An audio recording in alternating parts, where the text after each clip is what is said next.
underdog. I'm an underdog. I've been through it all. I could never fall. Anyways, man, let's talk, dog. I'm happy you're here. Hey, Feel good to be here. It's been. I was just thinking. Y'all ain't hot. I was just thinking, bruh, this morning. I feel like it's been 11 years since I've met you, almost to the date. Like, oh yeah, around this time. Shit, no, it's probably been 11 years now. 11 years. Probably February. We were training at IMG Academy. Yeah, roommate. Racing golf carts around the facility. I had never been on a golf cart till then. Yeah. And that's probably why I cried. Bruh, we're going to have to say that story for another day. This man, Feliciano, flipped a golf cart over. I didn't flip. I flipped out. That shit kept going. Yeah, for sure. Hit that minivan. Bruh, don't incriminate yourself. Wow, statute of limitations. For sure. So tell me how retired life is, man. Newly retired. It's new. It's different. It's, In got what a lot ways? of time. Got a lot of time on my hands. Yeah. 3 kids. It's cool, but my wife wants me out the house. I've been in the house too much. Yeah. Yeah. What's your relationship like with football? Are you happy to be done, or do you wish you had more time to play, or what's the deal? I don't know. Right now, it's still open ended. Yeah. Because sometimes I would like to get picked up in November. Okay, so October. the door's still open. It's still open, but it all depends on how my knee feeling. Yeah. Like, I ain't gonna go out there and be like a fucking slap dick. Yeah. If I go back, I want to be good. Yeah. So I'm just be working out and shit. I'm about to run a 5K, so You've been training for that? What's jogging. a 5K? 3 miles, right? 3.2 or something. 3.2 miles. Never done that. What's the reason behind that? What's the reason behind that? Shit, my buddy doing it. Yeah. I was like, December through February, I was being a fat fuck. Yeah. Really enjoying those. Oh, fucking, I'm retired. I'm gonna eat. Yeah. I ate. What'd you get up to? Because I know you can not 340-ish. I gained probably like 25 pounds. I'll get that back. Give me a good month. Yeah. I'm back down. I don't know. I just got back from Vegas. Bro, you have to do that sometimes. You gotta just like kind of. Then I went back to Miami. And, I don't Cali food, that San Francisco shit. What's wrong with it? What's the difference? I feel like Cali got better food than Miami. No, sure. I ain't about that Mexican food. Oh, okay. You Puerto Rican. Exactly. I want that. I want that fucking. Yeah. With different flavors. Yeah. Went home, got some ropa vieja, some fucking guava pastries. Fucking just, you know what I'm saying? Yeah. Straight out of Miami. Yeah. Talk to me a little bit about what Florida means to you, because at one point in time, I feel like, you've always been prideful to be from Miami. You know what I'm saying? Broward. Yeah, Broward County. Shout out to Broward. Tell me a little bit about what that means to you. And we're just the best in the biz. As far as athletes. Oh God. There's no competition. No comparison. Okay. So and I get to say I'm part of that now. You know what I'm saying? Yeah. That's a big thing. Why does everyone? Why does? Because we are the best, especially Miami. Yeah. The University of Miami. We're the best football team. Oh, we got the best players, all the Hall of Famers. We're the best. Yeah, exactly. We got Cali. We're the best. You know what I'm saying? Yeah. All we do is win. Yeah. You know what I'm saying? Yeah. So you always carried that throughout your career. Yeah, man. Yeah. Especially growing up, all I ever wanted to be was a Miami Hurricane. Mm. And then, you get there, and my first year I was getting my ass smacked. Yeah. I was like, fuck. Maybe this shit ain't for me. Like, for what? Somebody who was lining up across from you? Olivier Vernon. Yeah. Just running through my face. Some guys. Marcus Forston. Sean Spence. Yeah. And then Denzel Perryman, that hitting that little fuck every day. Mm-hmm. That motherfucker. And he's still going. Yeah, he's still playing. But man, that first year I was getting my head busted in. Yeah. And I was like, damn. Well, at least I got here. Yeah, for sure. But then, put my head down, grind a little bit. What did that look like? Did you always think you was going to get to the NFL? Nah, that wasn't even, when I got to college, that wasn't even a thought. I was just wanted to be a Miami Hurricane. And then, redshirted my first year. And then going into the second year, I was just a guy. Yeah. And then I was on punt. Everyone starts out on punt. Yeah, my first game, I was on the shield. You know what I'm saying? I was out there running down that bitch. Yeah. And then, I think Chantrell had got hurt. Chantrell Henderson. He was at right tackle. And then I was just like, yo, I could play right tackle. Yeah. And the coach was like, man. And then I just threw myself in there in some one-on-ones, fucking locked down. Yeah. And then we had a bye week. And then we had to practice on like a fucking Saturday. And they dogged my ass. Like, I had so many reps. And then I forgot who. Oh, it was Applebaum. You know Matt Applebaum? I know the name for sure. Yeah. So after he was like, all right, good job. You might just stay ready. Yeah. And I was like, what? And we were about to play Ohio State, which was, it's a big rivalry. For sure. And my older brother, big Ohio State fan, and I hated him. And then, they told me I was starting. And I was like, fuck. Yeah, and then from there, so you started at right tackle? Yeah, so I started, I think, 8 games that year. I fucking hurt myself. This is redshirt? Yeah, redshirt freshman year. Yeah, started 8 games at right tackle. 8 to 10, I don't remember. And then they moved me to left guard next year. And then I was at left guard for a few years. And then my senior year, I played a game at left tackle, lockdown, UNC. Boys easy, an athlete. no problem. Yeah. And then it was like whenever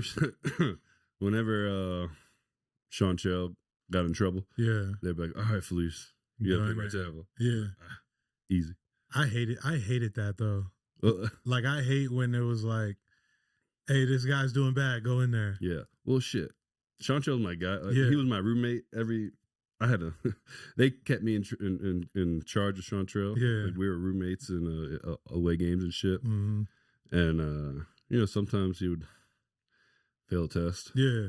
And they just look at me and be like, all right, here we go. I feel like we all had guys that we had to be responsible for in college, bro. Yeah. I mean, Chantrell should have been fucking a first round pick. He should be loaded right now. But it's crazy how you have guys like that you play with in college, and it's like, oh, this guy's going to be a first-round pick. Mm-hmm. And then they just kind of fade away. Yeah. And you end up being one of those guys that lasts longer than what you thought. You know what I'm saying? Yeah. Like, well, shit, going to Miami, I mean, you see a lot of guys that, just can't handle that life. Yeah. I don't know how it is. I mean, ASU, I know they be getting after it. For sure. For sure. You got to be locked in to make something happen out here, for sure. But Miami is shit. Everywhere you look, there's something. Do you think it helped? You think it helped that you were from there, so you kind of? Oh yeah, man, I didn't do shit. Yeah, people always got mad at me or made fun of me because I don't be going. I didn't be going out and shit. I'd go home. Yeah, and chill with my homies. But that shit kept me out of a lot of trouble. Nah, I feel that because you can get into some trouble in Miami for sure. Easy. Yeah. Nah. So what does? I want to get back to the retirement talk because. You were telling me in the car that you don't know exactly what you want to do yet. Yeah. And obviously you're still kind of leaving that door open. But what does it look like from a standpoint of if you could pick and choose? What does Felice want to do? I don't know, man. There's so much shit. Yeah. I was just at WrestleMania. I was like, damn, maybe I can wrestle. You want to wrestle? I don't know. Well, it's like you had a personality for it. For sure. But 3 little kids is like that shit. If I do that, it's gonna be like another football shit where 100% on the road. Hours, and if I do it, I want to be good. I ain't gonna be bullshit. Yeah. So we'll see about that. I don't know, man. I got a farm coming up, so I got a lot of shit that I want to do on there, like growing vegetables and shit. And I got like 7 cows right now. I'm about to get some chickens and some goats and shit. Yeah. Might do a podcast, but I don't know. It might get me in a lot of trouble. Yeah. I'll be talking. I know you do. I know you do for sure. But it's we never had this much time on our fucking on our hands. Mm-hmm. So what you feel about? How do you feel? Does it feel good to have that time, or is it? Adjusting. Yeah. Yeah. Yeah, I could tell you. Say what you want to say. I could tell you. You want to say something, but it's different. You know, being around my family all the time. Yeah. Great. Yeah. They get a little tired of me. For sure. But is all these possibilities, like all these options you can do, sometimes you get fucking just paralyzed in the moment, like fuck, and just end up getting high and playing video games all day. Hey, whatever works for you to keep you, I guess, mentally. Yeah, you know shit. Right now, I'd be like, I wake up at 7, make breakfast for the kids, take them to school, yeah, get a workout in. But there's nothing wrong with that. And then from like 11:30 to like 4, you're on the game. Yeah. Yeah? Yeah. The whole time? Most of the time. What are you playing? Shit. Right now, play some Rocket League. See, I don't even know what that is. It's like soccer with cars. Oh, okay. Oh, you was always playing that. Yeah. Yeah, you used to always get after it. You know, I'm trying to be great. Yeah. I hear that. But mostly Rocket League right now. Yeah. If people don't know you, Felice, and they see pictures of you on the field, walking out to practice, like at games, they would think you're like the angriest dude, which you are.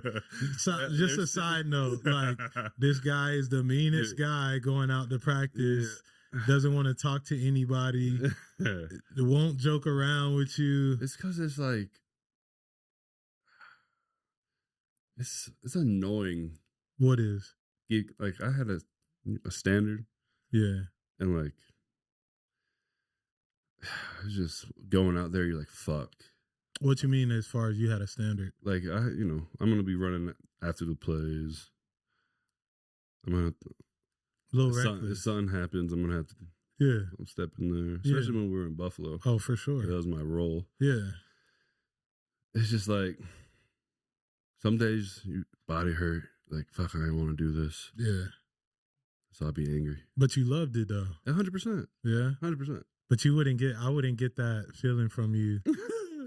Just know. I love the misery. You love. That's the best part though. You know, when it's like fucking day 8 or 9 of camp. Oh man. And it's miserable. I just bask in the misery. Fights breaking out. Yeah. I haven't fought in years. You're usually the one to start them. When I went to San Francisco, everyone was like, hey, you going to be fighting, huh? I'm like, you pick and choose when you want to fight. As you get older, it's just like you gotta use them sparingly. Yeah. Exactly. The young bucks, they know how to go. Yeah, I mean, fuck Ed. When Ed got drafted to Buffalo, we were fighting every day. Yeah, every other day. Yeah, well, you know, look at him now. Look at him for sure. What was your favorite team that you played for? You played for some good teams. So crazy, man. That's a hard question. I know you loved Buffalo. Buffalo is different, just because of the. I guess like you can say college atmosphere of it, since there's just nothing us to do. The Sabres, yeah, but like all the fans, like in my career, like getting noticed, like that happened every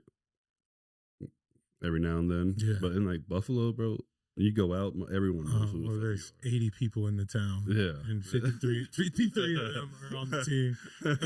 Yeah, but no, man. Buffalo's probably number 1. Really? But I'll tell you, the year with the Giants was probably a close second. Yeah? Yeah. And it was like, especially, I got a lot of family in New York. Yeah. So it was dope having them come out to games or like holidays and shit. My kids got to see their cousins a lot. For sure. But dude, Jersey's lit, bro. Yeah. Like we were in Franklin Lakes and that shit was so nice. And like you kind of, bro, when I signed with the Giants, I was like, "Fuck, Jersey." Yeah, like going back to Oakland. Yeah, basically. But then I got there, and it was like, man, it's such a nice fucking community down there, and also that year with the Giants was dope for me, just being in the leader, kind of like a true leadership position of like leader of the team. Yeah. Going there knowing the offense before anybody. Right. And then like, I had a good relationship with Saquon and Daniel. Yeah. And just like talking ball with them was great, man. Especially when I had the upper hand with the knowledge. For sure. Like like when Say would come and ask me some questions and shit. And I was playing center, which was great for me. Just setting the protections and all that shit, and then and me and Bobby, like, I feel like that was like the pinnacle of our relationship where we actually got to work like together. Yeah, that's dope. Yeah, because you guys spent a lot of time in Buffalo together as well, and the Raiders, but the dynamic was a little different. So I would imagine. Yeah, right? Most of the time I was playing guard. I played center a little bit in Buffalo. Yeah, but this was like I was the guy. So when you were with the Giants, talk about that run a little bit that you guys had getting to the playoffs. There were times during that season where you guys were playing great, times where it didn't look good, but you guys rallied, got to the first round of the playoffs. Talk about that a little bit. Yeah, beat Minnesota. No, man, I went there and I was like, fuck, like these guys work. Yeah. Like they had a good core group of guys, and then like, I mean, you got Dex, who's Dex. You know that dude going against him, man, miserable. But Dex, Leo, and Say, and DJ, like they had a good group of guys, and you're like, fuck, why aren't they winning? Yeah. And then I was excited for Dabes to get his first head coaching job, and I feel like that year was just fucking. It was crazy. We had a lot of Buffalo guys come over, so it was like when you go to a new team, there's usually like that adjustment period, but that wasn't really like that when I went there. And then immediately getting thrust into like the leadership role and helping guys learn the offense. And I mean that O-line room shit you were in, that shit was fun as hell. Yeah, the O-line room was solid. I mean AT was we had some good guys it was so good to see. AT's usually quiet and shit, but like he came out, man, that shit was hilarious. I remember just looking down like in meetings with Bobby when Bobby was on one or something, just like looking at AT and shit. And we had Josh which that's right. That's right. Chill. That's right. We did have Josh. It was a good room, bro. It was that was one of those rooms. I mean, I obviously was done after that year or before that year even kind of kicked off, but just knowing the dynamic of the room, I was like, yeah, this is gonna be a group that knew how to work hard, like. And then again, you get thrust into the leadership role, which was kind of not new for you. You're usually the enforcer. Yeah, it was new as in, sometimes in other places, there's the guy that the coaches deem the leader. And then... But he isn't the leader. And then... Yeah. I'm there, yeah. Right. Which, I'm a good follower. I know when to follow. Yeah. In San Francisco, I didn't have to do much leading. We had Trent. Yeah. Jake. But I was always there, But yeah, it was different. What's that? No one really talks about the adjustment of going from like a younger guy making a name for yourself to now being an older guy. Yeah. Who has to be the leader and set the example. And then you being who you are, like there's always that friction piece of like, okay, we know that you're gonna be who you are, but you have to be a leader. What's that dynamic like within your mind? Yeah, there's times where you don't need to be beating up a younger guy. Yeah, in the moment. Yeah, you know what I'm saying, you can pull him aside and lead that way, but it was more, especially when you were playing center too. Like, I gotta get back to the huddle. I gotta set the huddle. I gotta think about what plays, because or it's third down, third and long. Yeah, we're about to call 135, 134. Yeah, there's a whole lot. You have to find let me get back. Let me start looking at the defense, see where the mic's gonna be. For sure, I have to fucking switch it. So there was more brain work in center where I wasn't as physical. I always had the guard there, a little bit of help. So like it just changed the way I had to play a little bit. You had to be a little more reserved, or what? Yeah, I had to be a little more professional. Yeah, at guard you can just fucking you can be a renegade. Yeah, 100%. I ain't worried about shit. Yeah. Like Jake, you can make all the calls. I'm worried about this 3 technique. Yeah, guard definitely fits your mentality better than center. Yeah, but fuck that. I want to play center. I'll tell you what, I don't want to play center in San Francisco. That shit way too much. It's exhausting. All those fucking motions. Yeah, it's exhausting. And bro, it's a lot. It's a lot on your plate for sure. Yeah, dude, especially the first year. First year, I was like, Jake, get up. Yeah. Like, and Jake like to take his time getting off the ground. I'd be like, Jake, get the fuck. No one get up. Bro, that little panic that goes in. Bro. Yeah. What is left for you football wise? Why is the door still open? Well, it's you've been to AFC championships. Mm-hmm. You played in big games. Lost the Super Bowl. Yeah. What is like the thing that's keeping that football piece alive for you? Well, I mean, the money's nice, obviously. Yeah. I want to win a Super Bowl. I never won shit in my football career. I do got an NFC championship ring, but that's like, yeah, that's that. That's the runner up. Yeah. And also, what else? Like, what else? Who am I without football? That's what I'm trying to learn right now. And then it's like, sometimes you're like, oh, am I just keeping this football dream alive, to come back alive because that's all I know? Or do I actually want to do it? Yeah. And what do you think? I don't know. You start working out, midway through the workout, you're looking at yourself, you're like, yeah, bro. Still got it. Fucking look good. Yeah. And also, like, I love the game, man. It's fucking, like, I always got off, like, serving people. Yeah. Like, I'm making a block and feeling like Christian or Saquon, like, fucking cut off your hip. Mm-hmm. And then you hear the roar of the crowd. It's just like, ain't nothing better than that. Yeah. Or like a play comes together perfectly. And yeah. Fucking. Yeah. No, there is, bruh. I will say there's few things that will give you, I think, that satisfaction that you can get. Because you know how hard it is. You know how hard it is to win a game. You know how hard it is to have, I mean, it's not hard to block it right, but to have everything go right and have a successful play. Like I tweeted something out probably a few days ago. It was the Packers game in the playoffs 2 years ago. Yeah. And we were down. Like, they were winning the whole game. Or it was back and forth that game. And we had a drive at the end, or the drive before the drive. Like, we ran, it was like 18 mic or some shit. Right guard.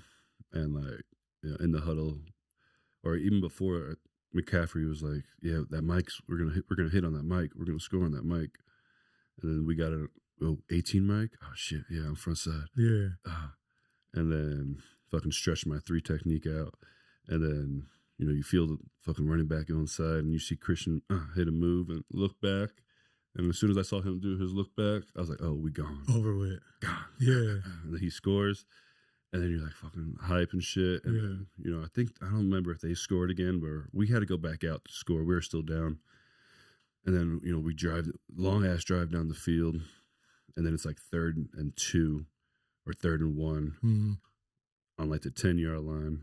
And, we have a quarterback sneak down. Check play. Yeah. And we check it to like an outside zone.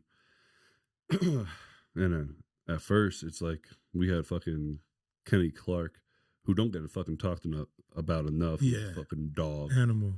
And like, he's at the 1, center's like single. I get it. Fucking linebackers fucking right over the A gap. Yeah. And we have a motion, and that motherfucker starts bouncing out, and he ends up fucking outside the DN. Like, they knew it was about to come. Yeah. So, like, motherfucker called single, but, blue 80. I was like, man, ain't no way I'm getting a single and blocking that fucking linebacker out there. Yeah. So, like, it was like set hut. I didn't say a word. I just fucking one little touch to Kenny. Yeah. And fucking just started running to the guy. And, bro, like, I touched Kenny.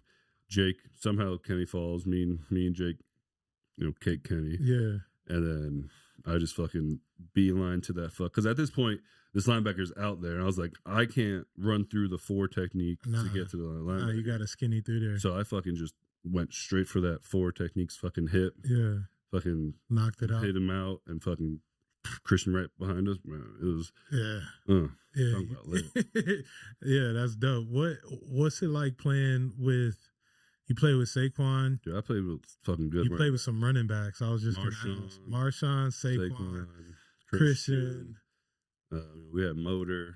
Motor's underrated in my opinion. Latavius Murray, who was good. Yeah, I got lucky, man. Yeah, it was especially like Christian and Saquon.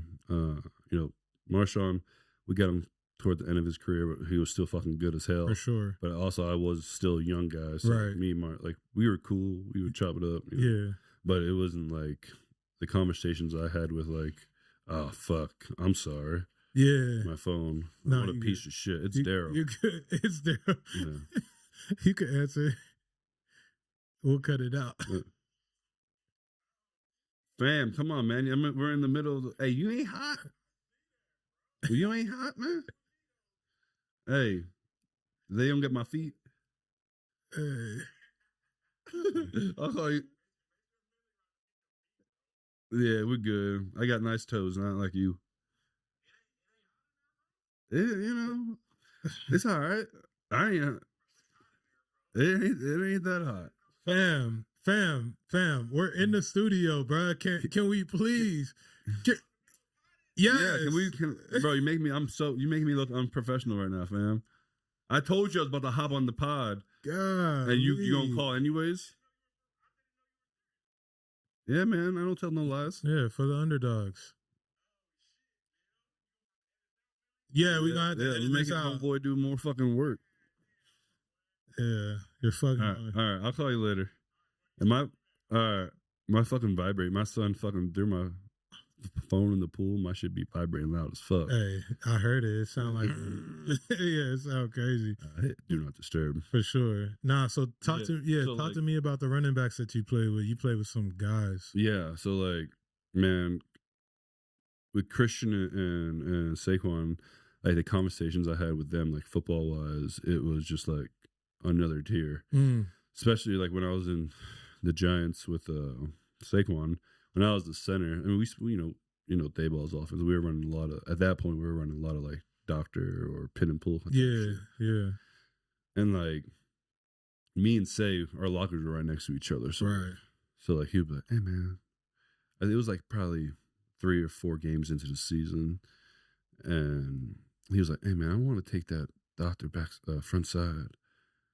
He's like, "How far you think that linebacker for you need to be over to, so I can do that?" And it would be like, I'd be like, "Damn, bro, I fuck with that. Yeah, like, I respect like your knowledge of the game." Yeah, because you get a lot of guys that don't even process it like that. They're just, hey, if it's an 8-9, I'm running it on that track, and we'll figure it out from there. Yeah, and then especially like Christian, like I never been around a guy that knew when to cut back at the perfect time like he does. Like his ability to like get people running in one way, and then cut back and find the hole is just on another level. Yeah, he's special. Talk to me about that Super Bowl, and obviously we know losing a Super Bowl is tough, and but you had a unique role because you were injured, came back, and then you're interchanging between you and another guy the whole game. Yeah. And we know what happens in the game, but just talk to me about that and how that kind of worked out. Yeah, I hate that fucking what's that shit called? What? The swapping. Yeah. It's fucking terrible. Yeah, I don't think coaches realize how hard it is for players to do that. Yeah, I mean, it's like you also like the feel of the game. You don't get, and like when I'm playing, like I'm fucking trying to mind fuck the D tackle. Yeah, you know what I'm saying? Unless until they rotate the other guys, then you're like, all right. Yeah, I gotta go back to the basics. Yeah, playoff. Yeah, basically. For sure. But yeah, so when I signed with San Francisco, they were like, yeah, fucking compete for a job, that old saying. But they brought me in to be a backup and to have a guide just in case something happens. Something went down. Mm-hmm. So like once I got over that, the fact that, you know, no shade to them, everyone lies to get the players they want. 100%. So once got over that, I was like, you know, all right, year 9, cooling. Yeah. Fucking, I ain't gotta do much leading. We got Trent. Trent's gonna handle all the shit. Yeah. I'm gonna stay ready, fucking, and just fucking chill. Do my thing. You know what I'm saying? It was a great locker room, you know, made great friends. Fucking George and Christian, and they're fucking hilarious. And it was fun coming to work every day. Yeah, hell yeah. So that made it easy. Yeah. And then, you know, we started off 5-0 and shit. I ain't gonna be, I can't complain. We 5-0. Right. And I'm just chilling. Yeah. You're the swing guy. I played in the, I think the 5th game against the Cowboys. I played a half because our guard got hurt. Fucking played well. Yeah. And then we lose 3 games in a row. And then I'm angry. Especially like we played in Minnesota. We lost in Minnesota. And like I hate losing to Minnesota just because my wife's family's from Minnesota. Yeah. So I was already hot. I called Jared. What the fuck, man? Yeah. And then talked to O-line coach out there, Chris Furster. Great fucking guy. For sure. Yeah. What a guy. Yeah. Genius and the shit that they run out there. 100%. And like, dude, he's gonna keep it real with you. You know what I'm saying? For sure. We had a meeting, and he's like, yeah. And it was right before the bye week. He's like, yeah, I get it. I understand. 5-3, blah blah blah. We, you know, we ain't making changes right now. We appreciate you, blah blah blah, all that shit. Mm-hmm. And then I forgot what happened, but someone got hurt or someone was dealing with the injury, and then bye week still weren't good. And then I ended up starting at left guard against the Jaguars off the bye week. Yeah. Played well again. And then Then there was like a run. I started like 2 or 3 games, played well. We played Philly. Homeboy came back from injury. He started. And then he got hurt again that game. So then I ended up starting, I think, the rest of the year, mostly at right guard, 1 game at left guard when I was against the Redskins. Redskins. Commanders. Redskins. Yeah. So, of course, I had to play left guard when fucking Jonathan Allen was on the other side, which is not fun. He's fucking good. Yeah. But then, yeah, man. And then I didn't play the last game. I had a bad back. And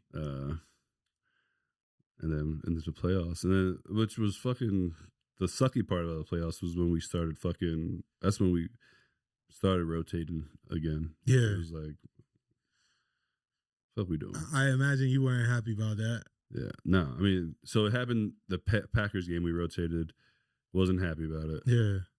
Then I didn't say shit, but, you know, everyone knew. Everyone knows. Then we played the Lions, which was, you know, we were getting our ass kicked first half. I wasn't getting rotated. I didn't get rotated at all that Lions game because we were down. Yeah. But I got the first play of the Lions game. We had like an outside zone to the right, and fucking took off. By the 3rd step, my fucking knee popped. Oh boy, I was in pain. Yeah. I was probably the beginning of the end, probably. Because I didn't play all last year, right? So like, but that was the same injury. Oh, I didn't know that. Yeah, well, I thought it was your calf. It was my knee, and then so I ended up having bone spurs behind my kneecap. Yeah, which like we couldn't find on MRI. Yeah. So, you know, after the season, you rehab your knee up. Shit was feeling fine. By training camp, I felt good. And then the 3rd or 4th day of training camp, it was weird. Like, it didn't hurt a lot. But like I woke up and I could not bend my knee. Like, it was like right here. It's all I could get. And And then, you know, you do this shit where you get shots and then you get I was getting my knee drained a couple times a month. Yeah. Then we did an ultrasound and then they're like, oh, that's why your knee's blowing up. That fucking big ass bone spurs behind my knee. Yeah. And then came back, you know, did the 3 weeks of ramp up.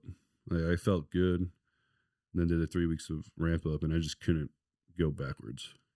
Like anything forward, lateral, I was fine. I was doing good. Yeah. But you catch me on a bull rush. Oh, it's over with. What did that feel like mentally for you to like kind of know that your body was in that?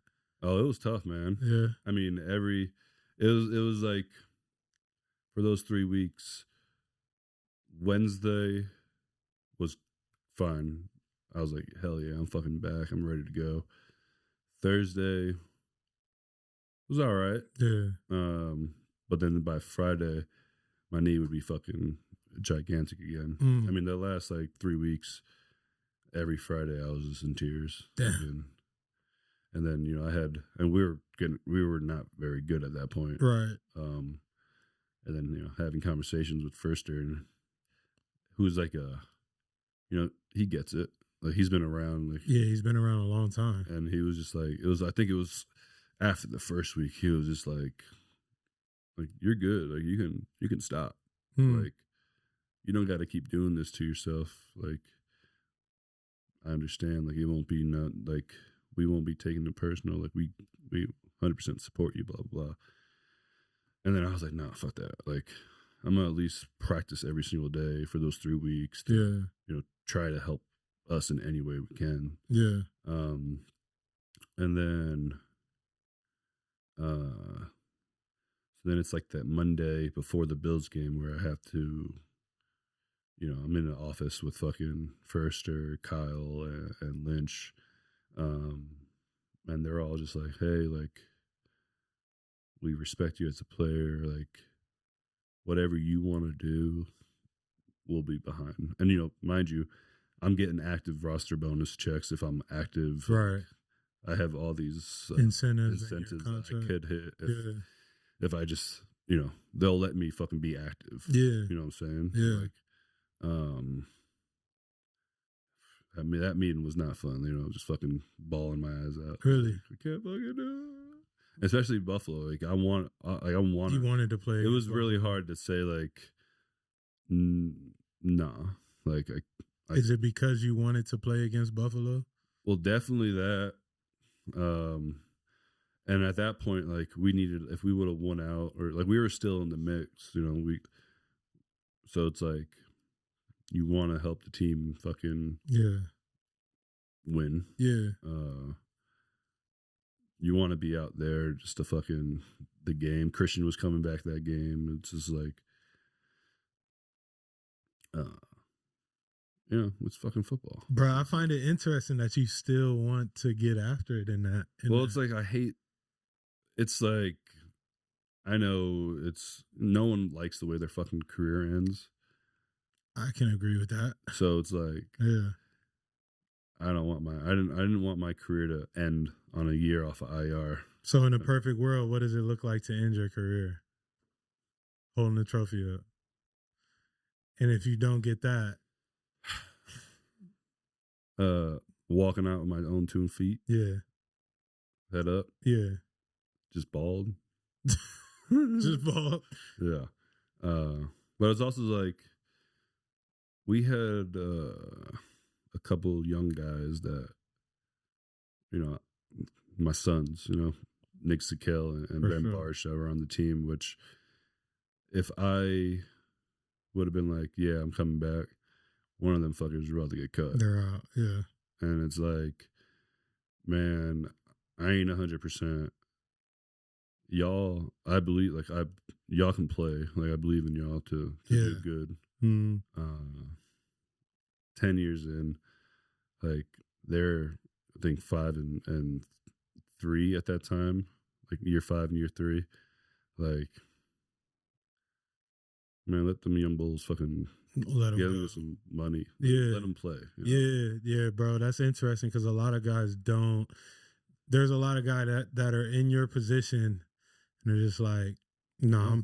Rodney Hudson cost me a shit ton of money, Rod. Yeah, for sure. Yeah, Roddy's my guy. Yeah, shout out to I Rodney. tell him this every day. Every time I see him. But there's a lot of guys that don't look out for younger guys like that. Like I will say something about you. You've always looked out for people within the game. Yeah, it's like I don't know. I have a problem with like injustice. Like when fucking guys. Yeah. Like shit.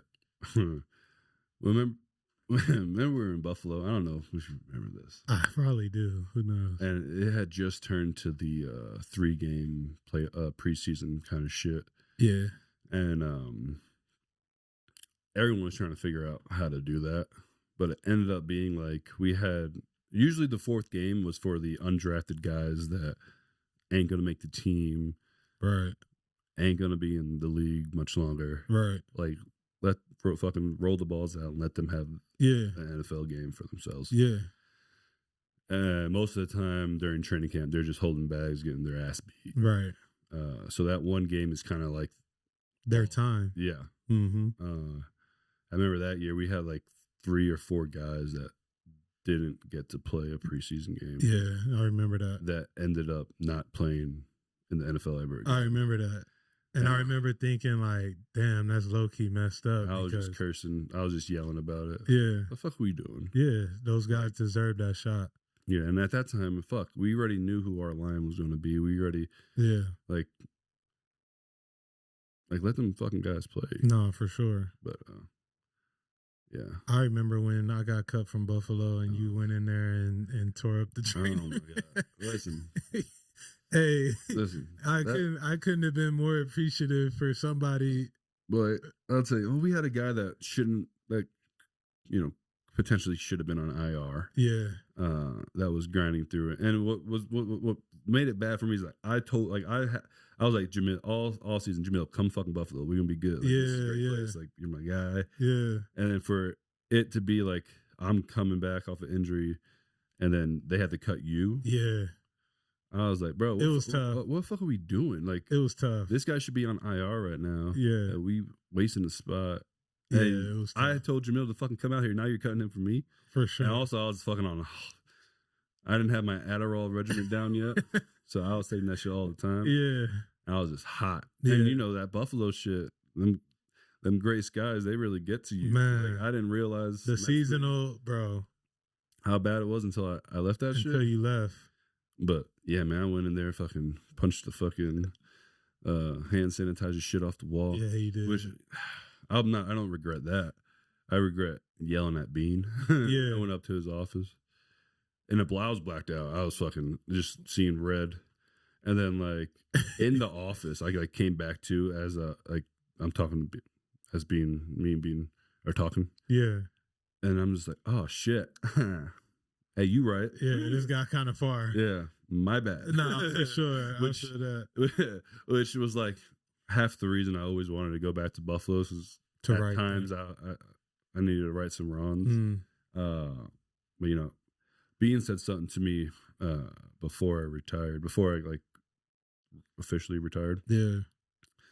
Was like, we were just talking. I have great relationships with everyone else there. For sure. And I was like, yeah, man, like, I want to come back to right some wrongs that, you know, that I've done. And he cut me off. He's like, man, whenever we talk about you or think about you, it's all positive shit. Oh, that's dope. And I was like, fucking tear. Yeah. And then you don't think people have that interpretation of you, like as a person, or what? I mean, mainly, mostly. Yeah. But you know, I put fucking. Were you were? I don't think you were there when I put my helmet through the. I was not. The wall. I was not there. Giant hole. That was not. You could tell that story if you'd like to. Well, so me and the head trainer there, Nate. Head trainers. I will say, like, they have a hard job. Yeah, they gotta answer to the head coach. The GM. A lot of shit falls on their shoulders. Yeah, they fuck up. For sure. Nate, as a man, probably good dude. Yeah, probably. Yeah. We butted heads a lot, But I'd come off of a pec surgery, and me, like, don't lie on my neck. Like, don't lie on me. Like, I'm gonna be real with you. Yeah. Like, so the whole time, I tore my pec, first day of training camp, benching. And then we had surgery, that couple days later. Mm-hmm. And it was, I forgot the weeks. It was like, I came back in like 12 weeks. And the whole time I'm like, guys, if like, because at that time we needed bodies, the whole bodies. And I was just like, man, like, I'm doing everything I can to come back as fast as I can. And at that point, they were like, I was playing right guard the year before, but they wanted me to move to left guard to help out. We know. And I was like, man, like, if I'm playing left guard, I'm going to need more time because my right pec would be my inside fucking shoulder. Like, easiest thing is to get fucking bowled in your inside shoulder right to the quarterback. For sure. And like, I would need an extra week. Yeah. And so it came to that time where it's like, I just started my ramp up period, feeling, good. And they're like, can you play? I was like, I mean, first off, where? Yeah. Like, can I fucking grind? And that's another thing. They know who to ask that question to. Yeah. Like when someone says, can you play? Majority of the time, an offensive lineman is going to say, yeah, I can play, regardless of injury, whatever you're dealing with. And they knew if they pressed hard enough, I was going to cave. Yeah. But when I didn't cave, when I was like, listen, like, if I'm playing left guard, which I'm fine with, I don't want to. Yeah. But I will do it for the team. I just need an extra week because all it takes is a motherfucker to go hard inside and catch me here, and I'm gonna tear my pec again. For sure. All for naught. Yeah. So we're in the dome, the practice, the indoor practice field. Yeah. And right after practice, so I'm still a little, amped up. I'm amped up. Yeah. And they were like, who was it? I think it was Dave's, Sean, Bean, Bobby, and Nate. Bean might have not been there, but I'm pretty sure it was most of them. Mm-hmm. And then Nate was like, yeah, he can play. I was looking at Nate like, what are you talking about? Yeah, how you gonna tell? He says it in front of everyone. Yeah. And I was like, Nate, from the jump, I said, if I'm playing left guard, I'm gonna need to take all 3 weeks. Mm-hmm. And then he was, oh, you didn't say that. I looked at Bobby. You lost it. Bobby looked at me. And yeah, I lost it. You lost it. I lost it. Fucking. Put the helmet through the wall. Yeah. Okay. Cursed out Nate. I don't remember what I said. I just blacked out. Yeah. And then seems to be a theme here. And then to go in the locker room. You know how it is. There's the double doors. Yeah. And then there's like a wall there, and you have to go like around each side. It. And that fucking big asshole. Yeah. No wonder you feel like people don't have that interpretation of you. Everyone loves me. Yeah, no, everyone does love you. But I think something that's interesting that I just thought of is your tattoos that tell a story. Yeah. Like a lot of your tattoos that you have come to you during different times. And I kind of want you to elaborate on that a little more. Well, these are my kids. Yeah. Puerto Rican flag. This is for my wife. This is like a fucking endless love gay shit. Cool shit. Yeah. And then most of my upper body don't got really shit, but like this one's for my homeboy that passed. The whole lower leg sleeve. Your boy Sean, right? Yeah, Sean. Yeah. That was a hard time for you. Yeah. It was fucked me up for a while. Yeah. Yeah. Shit. He passed in 2016. He was in a coma from August 18th to the end of passing December 23rd. It was a hard year. And then it's like we made the playoffs that year in in Oakland. And it's like his funeral is the same day as the playoff game. Mm. So, same day. Mm. So you didn't get a chance to. Nah, so I didn't go. We played in that playoff game, which was not funny, which was ironic. They were like, well, before it's like, you can go, but what happens if we need you? Yeah. At that point, I haven't really played much. I started my last 3 or 4 games in my rookie year. Yeah. And they got Kalechi Assembly, dog. Mm-hmm. So then Rodney fucking goes down the second quarter with like 5 or 6 minutes left in the half. He ended up coming back in the second half, but I had my first reps ever at center were fucking playoff game against fucking Vince Wilfork. Yeah. Fucking, I'm not seeing nothing, just belly in my face. He's a big guy. Yeah. But yeah, so end up missing his funeral. Played in the playoff game, and then flew. We lost, but regardless if we lost or won, I had a flight like out of Houston to go to Florida for like we had a little thing after. I remember that. I remember that being a tough time for you. And I always wondered if football was helpful for you in that time, or what was the piece that kind of, because I remember you going through a dark time at that point. Mm-hmm. Oh yeah, I was suicidal. Yeah.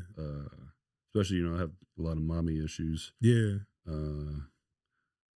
So on top of, and like motherfuckers think you got a lot of money when you instantly get to the NFL, and that's not the case. No. 90% of the guys. 100%. Like the first 4 years, like. Yeah, you're grinding it out. So like motherfuckers asking for money and shit, and just like, yeah, I'll give you what I can, but I can't fucking. No, you know what I'm saying? I can't support you. And then, my brother died, so it's like, yeah, it was rough. Yeah, damn, bro, mm-hmm. That's tough. Obviously, I've lost a brother as well, so I know that the things that come with that is rough for sure. But I'm glad that it's like the one person that knew everything dies. Yeah. So it's like, yeah. Have you healed that piece of you? Like, I mean, it's definitely a lot better. Yeah. It's it's miss him every day, but it's definitely I'm definitely a lot better. Yeah. Which is why I got this. This is a 5-gram mushroom trip that I had. Yeah, that's what I wanted to tell you. That story. I wanted you to tell that story. It was I'll never do it again, but it definitely. I feel like mushrooms and DMT has definitely helped me cope with a lot of shit. I'm not saying it's for everyone. Yeah, but I suggest it. We've talked about the mushroom thing being something that can help mentally for sure. Oh yeah. 100%. What do you feel like? I would love to get your perspective because I know you've dabbled. So I would love to get your perspective on how you feel like it's helped you mentally. Yeah, I mean, especially DMT. Mushrooms are fucking 6 hours. You get up and down. I don't like the longevity of it. Yeah. Most times. Yeah. So I tend to lean towards more of DMT since it's like 15, 30 minutes. That sounds wild. 15, 20 minutes.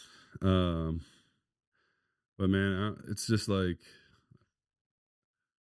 at a pretty intense. It's called breaking through. I remember you told me that you felt like your ego needed to go through something like that. Yeah, 100%. It's just like I had this like fucking, I don't know what you want to call it, God, fucking alien, some other shit, just like clowned me. Like, bro, you think you think your problems or something, or you think you're somebody, like you ain't shit. And it's just like, it really like brings you down especially like we're all fucking on one planet. Not to sound too fucking hippie. No, please elaborate. But you know, we're all like all one basically. You know what I'm saying? Like everyone's like. I heard something about people used to people piss me off most of the times. Like when I was in WrestleMania, I was sitting next to these guys like empty chairs. And then they like came out and they were just fucking there to fucking shoot content and shit. Yeah. And I'm like, bitch, like, watch the event. Fucking WrestleMania, bitch. Like, watch the fucking shit. I don't know where I was going with that. Well, that shit, people piss me off most of the time. Yeah. You were saying that we're all one. And it's like I heard someone say like, look at people like they were little kids. Like, like sometimes. Like the stupid shit people be doing. If you look at them like he was a kid once, it makes that shit easier to fucking cope with. Yeah, like someone doing some dumb shit, you're like or like what has helped me with like my mother issues. Like I don't talk to my mom, but like she did the best she could with what she had. Yeah. You know? Yeah. So it's more like what I've got from like DMT and mushrooms and shit like that is like having more grace for people and more for yourself, which I'm still trying to work on that. Through. Do you think you'll ever get to the point where you will talk to your mom?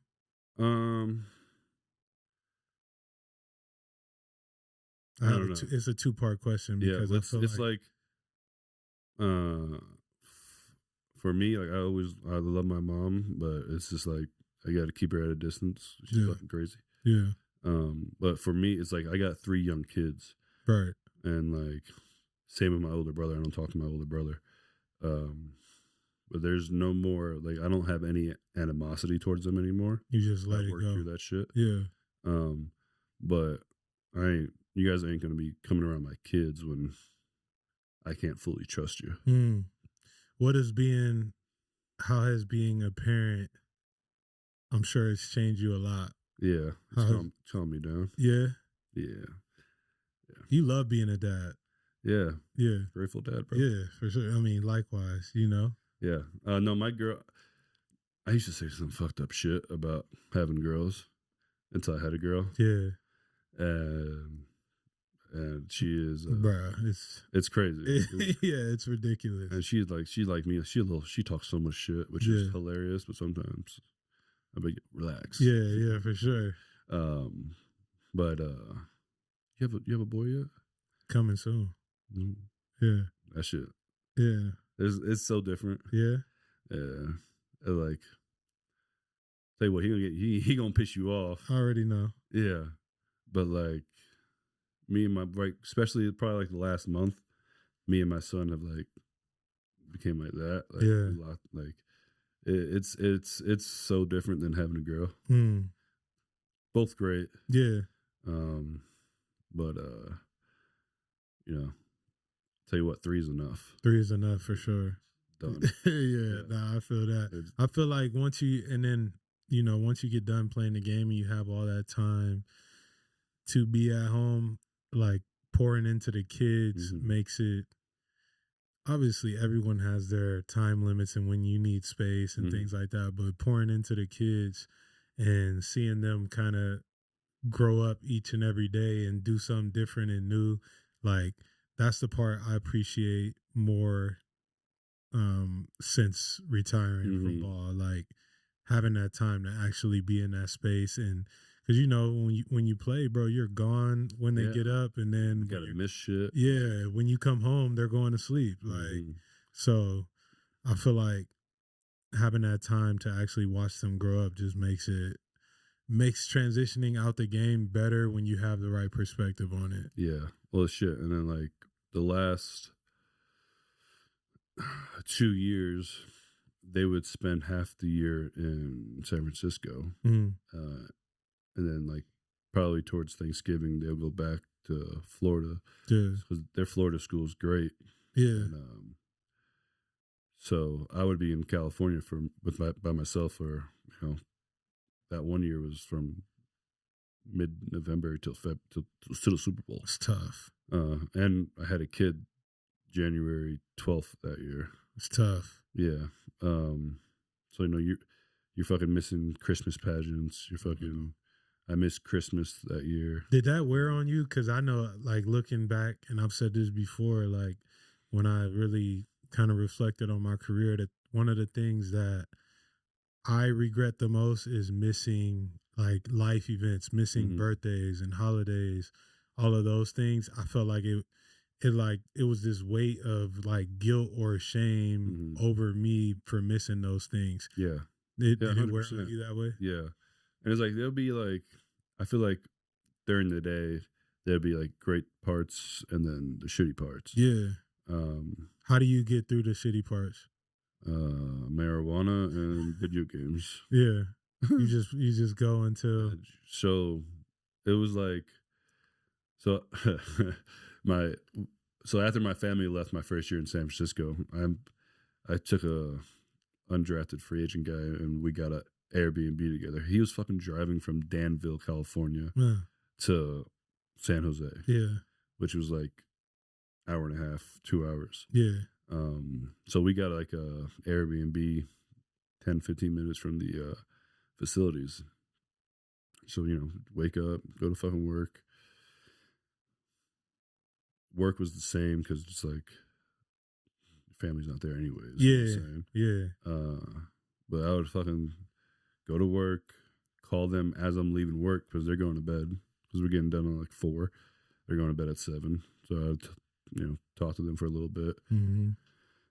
And then go home, sit in my Normatex, fucking watch.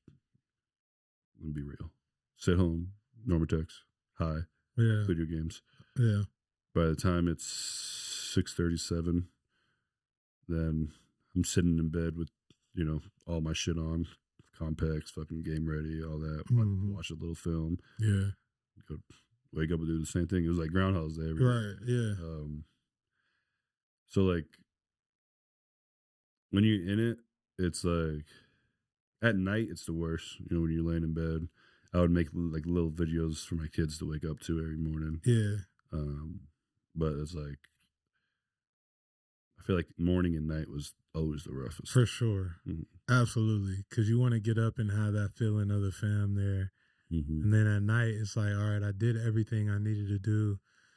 I want to spend this time, those last few hours before I go to sleep with the family as well. I think something that helped me was like, and I asked Lim, you remember, do you know? Yeah, Jean-Pierre. Yeah. I asked Lim this question when I was kind of dabbling to figure out if I wanted to coach or not. I'm like, yo, how do you kind of like justify spending those hours away from the fam? And he was just like, the way I think of it is I'm doing what I have to do so they can live how they should. And he's like, that's basically how he interprets it. Yeah. I mean, shit, that's probably one of the reasons I didn't. So Dayball offered me like an internship with the Giants. And I thought about it hard, but it's just like, I'm still, I still might come back. Yeah. I'm not going to be coaching. Yeah. But it's also like the coaches' times, they got to be, it's fucking a lot. Yeah, it's a lot. Like, I got a 8, 5, and 1-year-old. Yeah. I feel like I missed enough. 8, 5, and a 1-year-old. Fuck.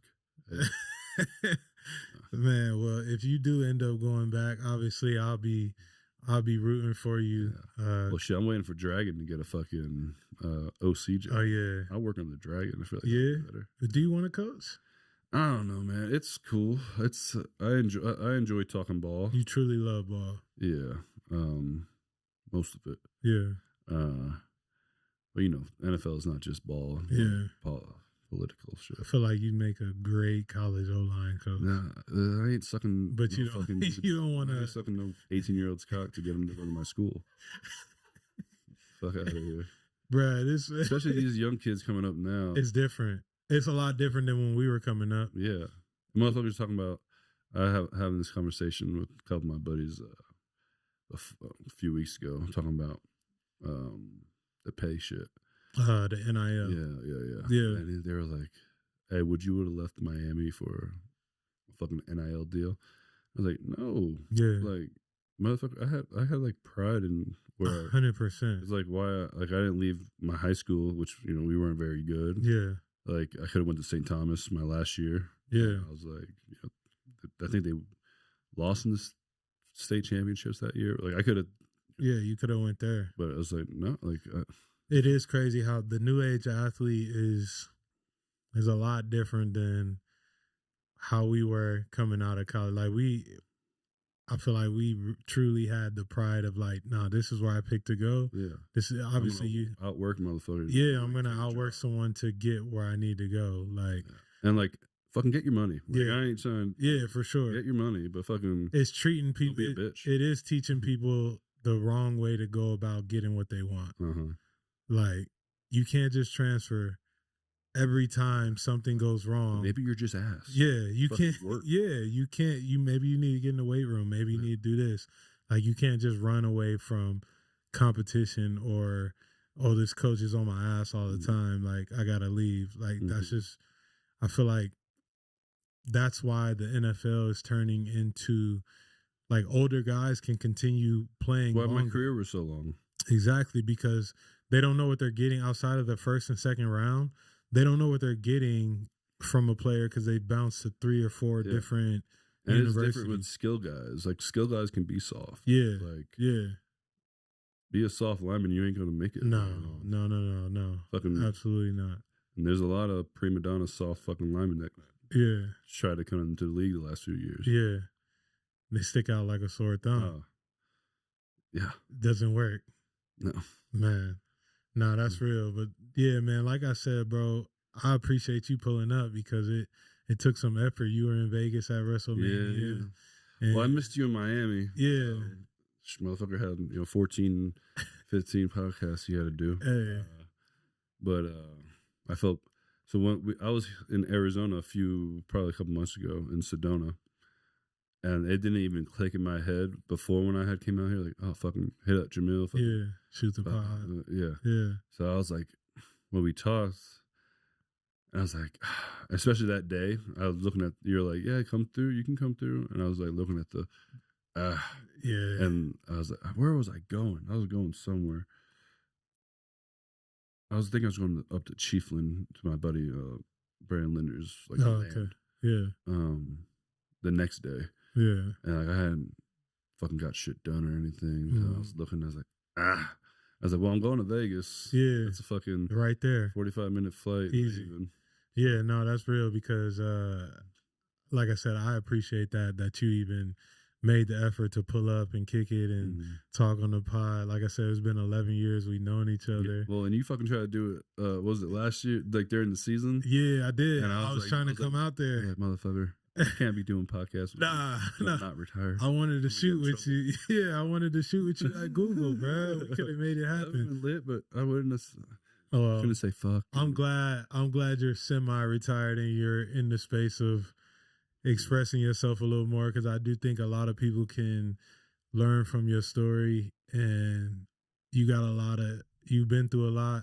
You got a good perspective on a lot of things that you've gone through. And, you're a stand-up guy. So, yeah. Solid? Am I solid? You're solid, bro. Yeah. You always solid. That shit used to fucking get on Bobby. Like, what does solid mean? Yeah. I'm like, bro, he's solid. I'm solid. Good. I'm good. Yeah, don't talk to me anymore. But nah, bro, I appreciate you pulling up, man. And I'm grateful for our relationship for sure. Sir, me too, brother. Yes, fuck, we've been through it. Hey. Roommates, ING roommates. I appreciate you guys listening to this episode of For the Underdogs podcast. Make sure you like, share, subscribe, and I'll see you soon. Yeah. Let's take a pic real quick and then you could go to the bathroom.